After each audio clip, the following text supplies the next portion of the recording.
بسم اللہ الرحمن الرحیم۔ السلام علیکم۔ جنت کی ادنا بادشاہت۔ نبی کریم صلی اللہ علیہ وسلم کا فرمان ہے، تم میں سے سب سے کم درجے کا جنتی جو ہوگا، اللہ تعالیٰ اس سے فرمائے گا کہ تمنا کرو، تو وہ تمنا کرے گا، پھر تمنا کرے گا۔ اللہ اس سے پوچھے گا کیا تم تمنا کر چکے؟ وہ کہے گا ہاں۔ اللہ تعالیٰ فرمائے گا وہ سب کچھ تیرا ہوا جس کی تو نے تمنا کی، اور اس کے ساتھ اتنا ہی مزید۔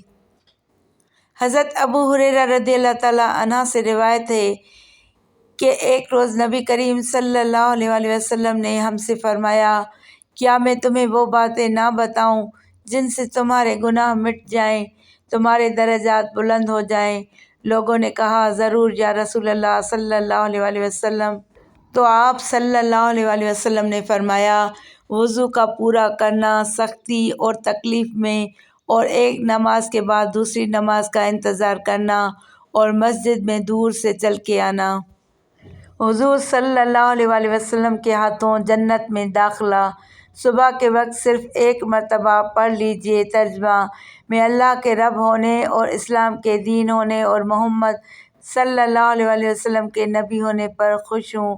فضیلت: جو شخص صبح کے وقت ایک مرتبہ یہ دعا پڑھ لے تو حضور صلی اللہ علیہ وسلم اس کا ہاتھ پکڑ کر جنت میں داخل کرائیں گے۔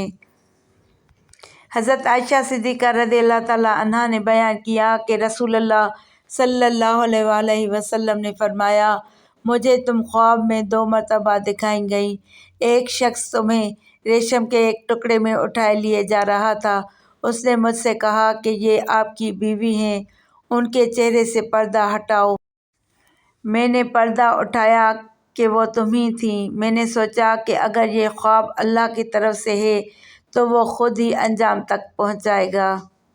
رسول اللہ صلی اللہ علیہ وسلم نے فرمایا، تم اچھی باتوں کا حکم کرتے رہو اور بری باتوں سے روکتے رہو، یہاں تک کہ جب تم دیکھو کہ لوگ بخالت کے راستے پر چل پڑے ہیں، خواہشات نفس کی پیرو ہو گئے ہیں، دنیا کو آخرت پر حاصل دی جا رہی ہے، اور ہر عقل و رائے والا بس اپنے ہی عقل و رائے پر مست اور مگن ہے، تو تم خود اپنی فکر میں لگ جاؤ، اپنے آپ کو سنبھالو، بچاؤ اور عوام کو چھوڑ دو، کیونکہ تمہارے پیچھے ایسے دن آنے والے ہیں کہ اس وقت صبر کرنا، کسی بات پر جمے رہنا ایسا مشکل کام ہوگا جتنا انگارے کو مٹھی میں پکڑے رہنا۔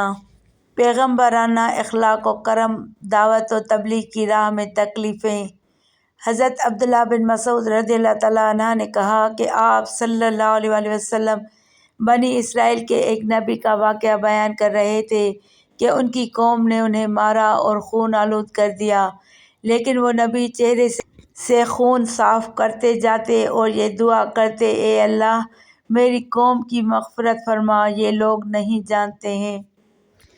رسول اللہ صلی اللہ علیہ وسلم نے فرمایا، لوگوں کو دوران نماز دعا کے وقت اپنی آنکھیں آسمان کی طرف اٹھانے سے باز آ جانا چاہیے، یا ان کی آنکھیں اچک لی جائیں گی۔